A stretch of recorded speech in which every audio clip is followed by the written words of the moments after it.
So this is why you all need to break your addiction of social media. This is bus.stop and I keep looking at your Lanny.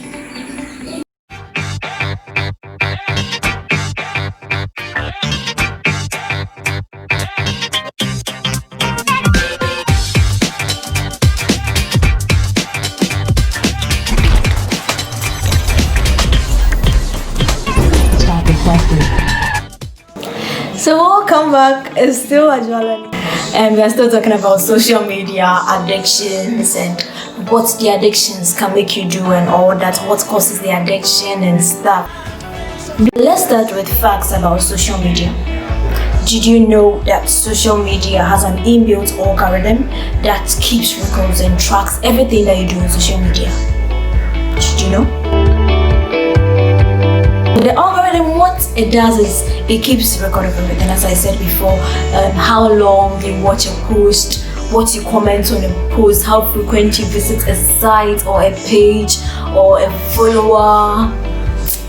Everything is tracked. Everything is tracked. Like even how long you look at a post, how frequent you look at someone's post.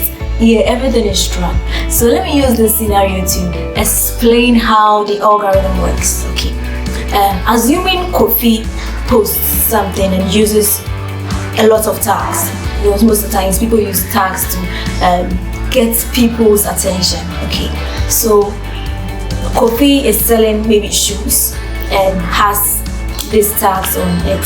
Amma also sells shoes. Okay, and Amma has used almost the same tags as Kofi has, and you know Kofi, you have liked Kofi's feed and post a lot, you have followed Kofi, but you don't even know Amma exists in the first place. But some way, somehow, Amma's post is fused inside your feed for you. Like, you don't know Amma, but the post has just been inserted there somewhere. That is because Amma has almost the same tags as Kofi, and so the algorithm identifies it as the same product. Because it's a machine kinda, it actually does not have the sense to say, okay, so these posts are different, like Amma's own is Timberland and then Kofi's own is Hill. It doesn't have sense for that. All you know is that the same tags have been used. And most of the times, depending on the number of followers and number of likes Amma usually gets, her posts can be fused easily into the feed. So if you study someone who likes a lot of shoes, 80% of what is on her feed or his feed is shoes. Almost or every post, after every slide, you see shoes there. That is because the person likes and is always intact, always keeping track of shoes, heels and stuff. So the algorithm considered it as the user's behavior. I hope you get what I'm trying to say here. So since it's your behavior, it's considered like that Amma has the same shoes because the tag says shoes are what she's posting. Since you like Kofi's post, probably you like Amma's also. That is why it's fused inside there for you, and that is why people who are frequent with shoes have 80% of their posts being shoes. So if you keep following someone, you're always going to someone's page to check up on what's happening with the person. You check your feed and you realize that 80% of your feed is filled with that person's posts. I hope I've done a good job. Please, if I have not done a good job, please let me know in the comments and I will surely go over for you to understand. So what the algorithm does is it keeps you scrolling, like it keeps you doing this, like, you know what I mean? Like you can't stop looking at it. We should make a crown now forward. Hey, we're spending hours on social media just doing this. But it's all good. And you all know that social media has no timer. It's not like a game, let's say Candy Crush, where you are playing the game, you're throwing to the game, you have 5 lives and you gave me now if your lives are and then you sit back for a while, and then it recharges after maybe 2 hours or an hour. Social media has no timer, and that is the main reason for this addiction. So the no timer plus the algorithm is what causes people to addicted to social media, because they keep going through, because the algorithm has arranged certain things they like so much on social media, so they can't stop doing this. What they do is, hey, show it for, hey, show us here for, hey, where's where? Like that kind of enthusiasm to always be doing this on social media is very difficult, and is what makes the whole thing addictive. The algorithm is showing you something you want to see. I hope you get me.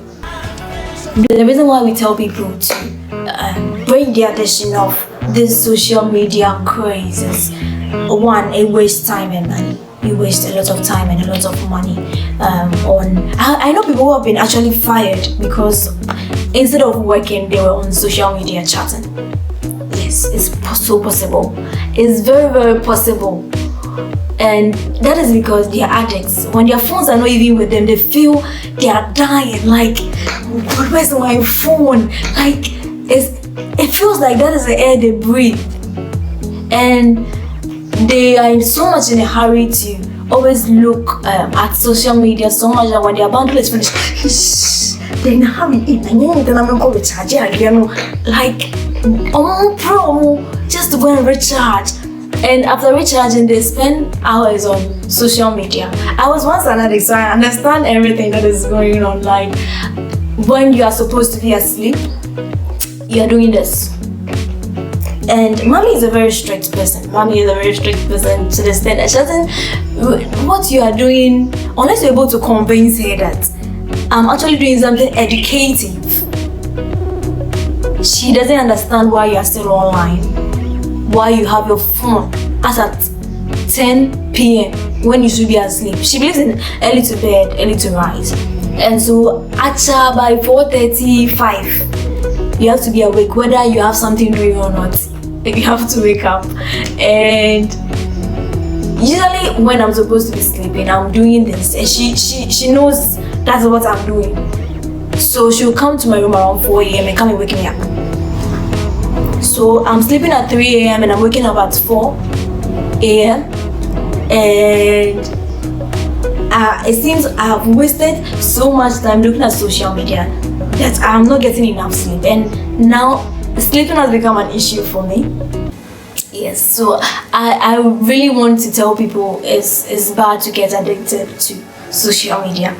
The second thing that social media does to people is people actually conform to standards of people.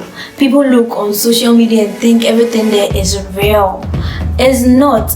I watched this post on Instagram. I remember I'll add the post in the description box.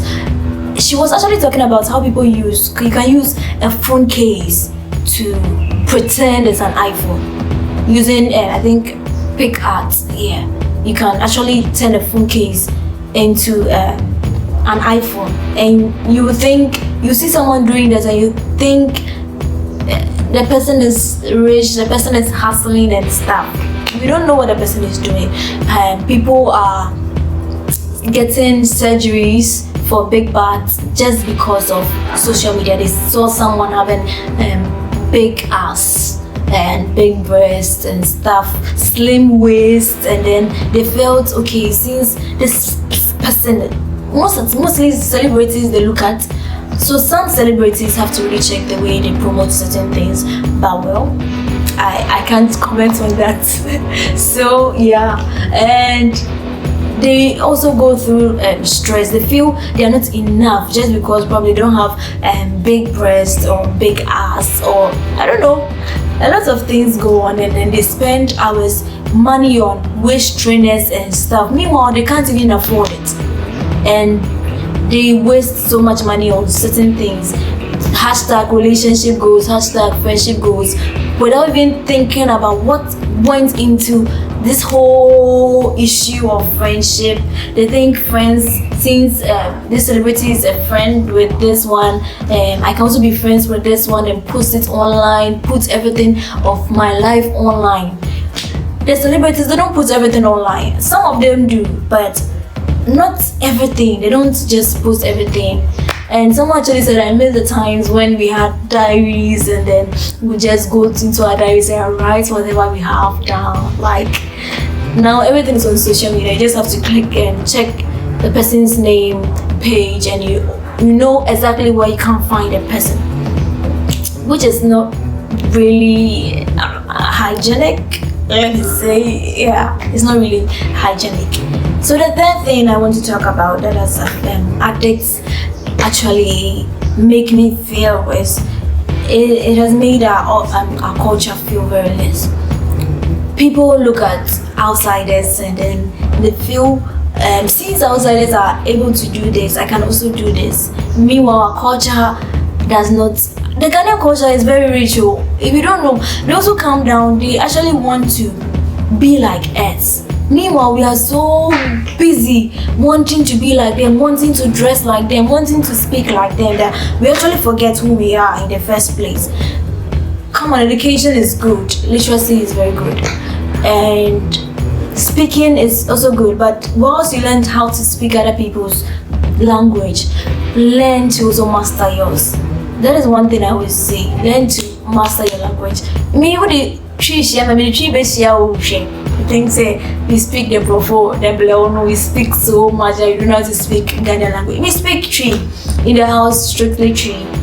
Most of the times with my friends also tree. Yeah, that is. I think this is just the part one of all this craze I'm talking about. Surely the part two will come. Yeah, so expect part two of this. I think the part two will be about talking about how to stop being an addict and stuff. I know you want to see that. I'm going to tell you my experience with social media, my full experience with social media, and how I got rid of my addiction to social media and all. Yeah, so this is the end, right? Okay, so I think this is the end of my story. And I'll see you guys next time. Stay tuned. I love you all. See ya.